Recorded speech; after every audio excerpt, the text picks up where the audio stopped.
9, versículo 19 em diante. Verifica na sua Bíblia.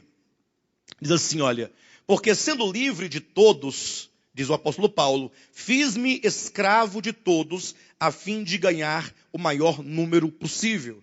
Ou seja, o apóstolo Paulo diz que tinha uma estratégia ao pregar o evangelho.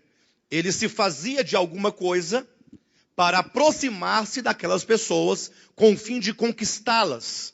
Ou seja, ele não trazia logo, imediatamente, a palavra do modo como ele queria trazer, porém, ele se aproximava das pessoas sem, como posso dizer, sem impor inicialmente a mudança que possivelmente elas teriam resistência, mas logo ele trazendo a palavra, as pessoas compreenderiam o que ele queria dizer, e compreendendo, então, o caminho estaria aberto.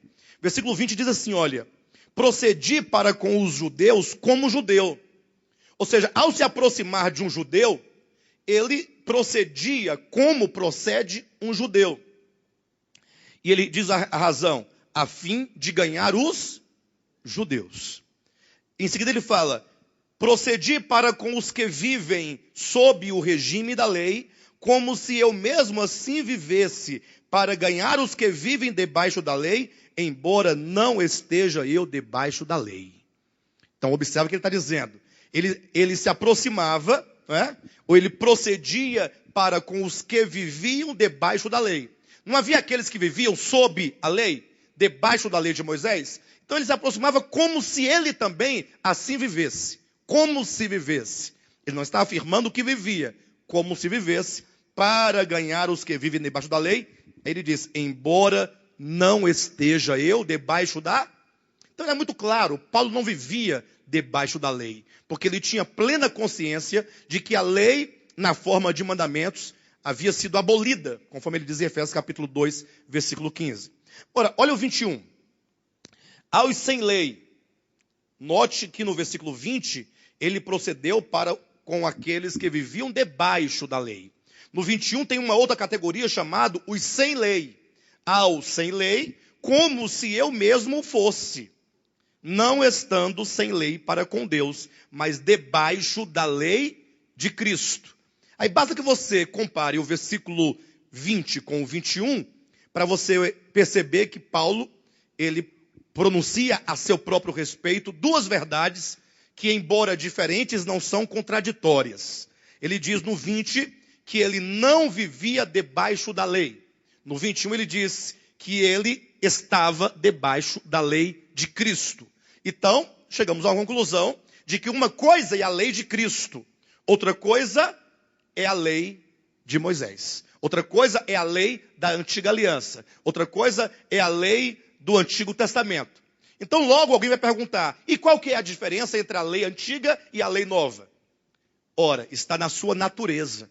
Se os irmãos lerem Mateus, o Evangelho de Mateus, sobretudo os capítulos 5, 6, 7, 5, 6 e 7, esses três capítulos, os irmãos vão perceber claramente como que o Senhor tomou a lei antiga e, por um lado, ele alterou alguns mandamentos, e eu falo literalmente, ele alterou, ele mudou alguns mandamentos para consertá-los do ponto de vista do amor, do ponto de vista da misericórdia e da bondade, levando em consideração, e aqui é bom explicar isso, não que Deus outrora tivesse dado algum mandamento que ferisse o seu amor ou a sua justiça, mas é porque a nação de Israel, no Antigo Testamento, enquanto povo, enquanto nação, enquanto país, eles tinham ali a lei de Deus, tanto quanto uma lei espiritual, como também uma lei civil, uma lei para guardar as pessoas, para guardar o direito das pessoas. Então, por exemplo,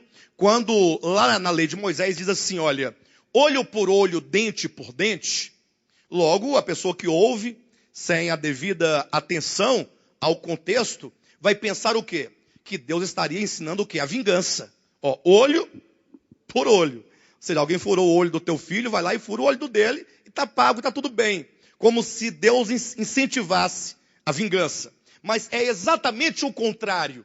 Quando diz olho por olho, é como que Deus dissesse, se alguém ferir o olho do seu filho, dentro de uma justiça humana, dos padrões humanos de uma conduta meramente humana, nunca ultrapasse a justiça daquilo que foi feito. Se foi furado um olho, então deve-se pagar com um olho e não com os dois olhos.